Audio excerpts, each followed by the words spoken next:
ನಮಸ್ಕಾರ ಸ್ನೇಹಿತರೆ, ನೋಡಿ ಇವತ್ತು ಬಂದಿರೋಂಥ 1 ಎಕರೆ ಜಾಗ ಏನು ಈ ಕಂಪೌಂಡ್ ಆಗಿದೆ. ಇದು 2.5 ಎಕರೆ ಜಾಗ ಇದೆ.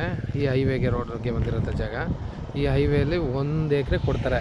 ಒಂದು ಸೈಡು ಸ್ಟಾರ್ಟ್ ರೋಡಿಂಗಿಂದ ರೋಡ್ ಫೇಸಿಂಗಿಂದ 1 ಎಕರೆ ಏನು ಉದ್ದಕ್ಕೆ ಏನು ಬರುತ್ತೋ ಈ ರೋಡ್ ಕೊಡ್ತಾರೆ. ಇದು ಟೋಟಲಾಗಿ 2.5 ಎಕರೆ ಇದೆ. ಅದರಲ್ಲಿ 1 ಎಕರೆ ಕೊಡ್ತಾರೆ. ಜಾಗ ಕೆಂಪು ಮಣ್ಣು. ಬೆಂಗಳೂರಿಂದ 135 ಕಿಲೋಮೀಟ್ರ್ ಆಗುತ್ತೆ, 140. ಮೈಸೂರಿಂದ ಇಲ್ಲಿಗೆ ಒಂದು 75 ಕಿಲೋಮೀಟ್ರ್ ಆಗುತ್ತೆ. ಈ ಹೈವೇ ರೋಡ್ಗಿರುವಂಥ ಜಾಗ. ಈ ಕಂಪೌಂಡ್ ಏನಿದೆ ಇಲ್ಲಿಂದ ಆಚೆಗೆ ಈ ಕಡೆಗೆ ತೆಂಗಿನ ಗಿಡನೂ ಹಾಕಿದ್ದಾರೆ. ತುಂಬ ಚೆನ್ನಾಗಿದೆ. ತೇಗಿನ ಮರನೂ ಬರುತ್ತೆ, ಒಂದು 4-5.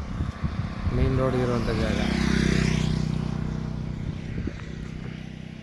ನೋಡಿ. ಈ ತೆಂಗಿನ ಗಿಡಗಳು ಹಾಕಿದ್ದಾರೆ. ಈ ತೇಗಿನ ಮರ ಎಷ್ಟು ಸಿಗುತ್ತೋ ರೋಡ್ ಫೇಸಿಂಗಲ್ಲಿ 1 ಎಕರೆ ಕೊಡ್ತಾರೆ. ಹಿಂದಗಡೆ ಒಳ್ಳೆ ವ್ಯೂ ಇದೆ. ತೋಟ ತುಂಬ ಚೆನ್ನಾಗಿದೆ. ಬೋರ್ ಗೀರ್ ಹಾಕಿ, ಬೋರ್ ಆ ಕಡೆ ಸೇರುತ್ತೆ, ಆ ಕಡೆ ಸೇರ್ಕೊತ್ತೆ. ಬೋರ್ ಸಿಗಲ್ಲ. ಫುಲ್ ಪ್ಯೂರ್ ಮಣ್ಣು, ರೆಡ್ಡು ವಾಕ್ಸಾಗಿ ಎಷ್ಟು ಬೇಕು ಒಂದು ಸ್ವಲ್ಪ.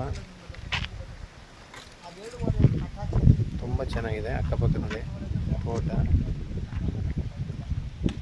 1 ಎಕರೆ ಬಂದಿದೆ.